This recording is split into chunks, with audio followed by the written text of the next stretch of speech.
এই অদৃশ্য রাজু ব্যক্তিকে তখন জব্বার মণ্ডল মিডিয়া সহ আমার অফিসে রেড দেওয়ার চেষ্টা করে। সামাজিকভাবে আমি মুখ দেখাতে পারছিলাম না, আমার অফিস বন্ধ থাকায়। এই যে নারীর প্রতি সহিংসতা, এটার কারণ কি? অফিস আওয়ারের বাইরে সরকারি কর্মকর্তা যদি অফিসে অবস্থান করতে পারেন তাহলে চিঠি কেন রিসিভ করবেন? জব্বার মণ্ডল কেন অযৌক্তিকভাবে আমার দোকান 28 দিন বন্ধ রাখলেন? হ্যাঁ, আমি জানাই এবং আদালত অধিদপ্তরের এমন আচরণে ক্ষোভ প্রকাশ করেন এবং যে আদালত দুপুরে সার্টিফাইড কপি দেন এবং সার্টিফাইড কপিটা আমরা তো আদালতের একটা নির্দিষ্ট একটা সিস্টেম আছে। সার্টিফাইড কপিটা নিতে নিতে ভোক্তা অধিকারে আমার উকিলের লোক আস্তে আস্তে 5:15 বাজে।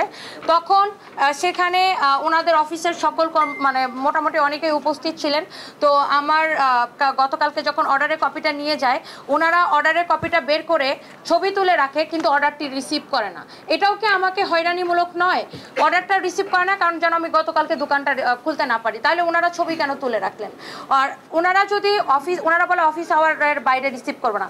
অফিস আওয়ারের বাইরে সরকারি কর্মকর্তা যদি অফিসে অবস্থান করতে পারেন তাহলে চিঠি কেন রিসিভ করবেন? আজকে সকালে পুনরায় সকাল 9টায় ওনাদেরকে অর্ডারের কপি পাঠানো হয়।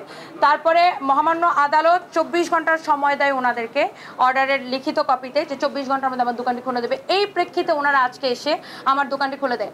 এখন আজকে 28 দিন পরে আমার দোকানটি খোলা হয়, প্রায় 30 দিন, বা গত 13 তারিখে বন্ধ হয়, আজকে 12 তারিখ। এখন আমার প্রশ্নগুলো আপনাদেরকে বলি। আদালত বলেছেন আমার দোকান বন্ধ করা যুক্তিসঙ্গত নয়, নট রিজনেবল, এটা মেনশন করেছেন আদালতের রায়ে। তাহলে জব্বার মণ্ডল কেন অযৌক্তিকভাবে আমার দোকান 28 দিন বন্ধ রাখলেন? কেন আমাকে আদেশের কপি না দিয়ে জরিমানা করা হলো? আমার দোকান যে তারা বন্ধ করেছিল তখন কিন্তু আমাকে কোনো আদেশের কপি তারা দেয় নাই, জরিমানার পরেও কোনো আদেশের কপি আমাকে দেয় নাই। এবং রাজু নামের যে অভিযোগকারীর ওনারা পেলেন, আরেকটা 2 লাখ টাকা জরিমানা, রাজু নামের যে অভিযোগকারীর নাম লিখতেন, সেই রাজু ব্যক্তিটিকে, এই অদৃশ্য রাজু ব্যক্তিকে, আর আমাকে যে লাখটি মাল দেয় তার দোকান কিভাবে খুলে গেল? আর আমার দোকান কোন অদৃশ্য কারণে বন্ধ থাকলো?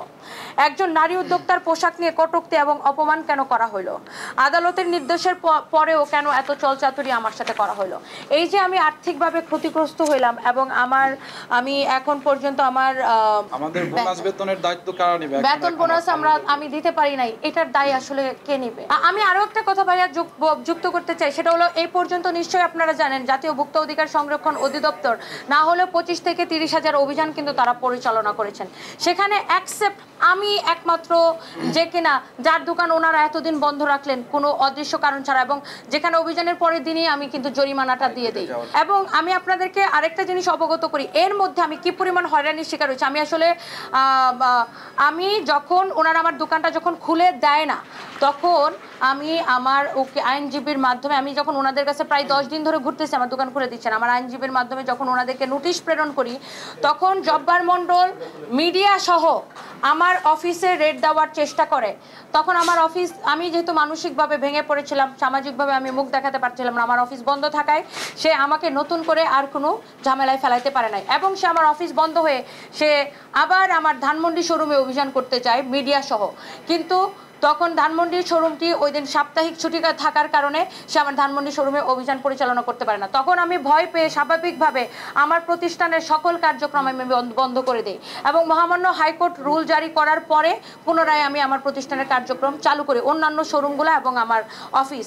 তাহলে এই যে নারীর প্রতি সহিংসতা, এটার কারণ কি?